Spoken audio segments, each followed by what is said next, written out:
اتفضل. اسمي لقاء فتحي، سني 16 سنة. اسمك ايه تاني؟ لقاء فتحي. سني 16 سنة، أولى ثانوي.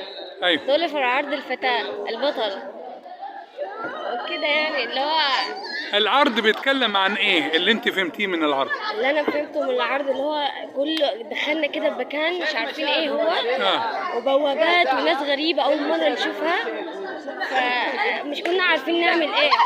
فكان هو اللي هو معاه كتابه تفصيل، وانا كان معايا عروسته وحكايه جدتي، فكنا هما دول ماشيين بيه. نقدر نقول ان العرض بيتكلم عن ما بين الخير والشر. ايوه. دائما هناك صراع ما بين الخير وما بين الشر، ما بين ابليس وما بين البشر ابناء ادم. عاوزين تكلمينا برضو عن الحاجات اللي انت عملتيها قبل هذا العرض. اول حاجه كنت بخاف وبتوتر، مش كنت عامله اللي انا هعمل ده كله.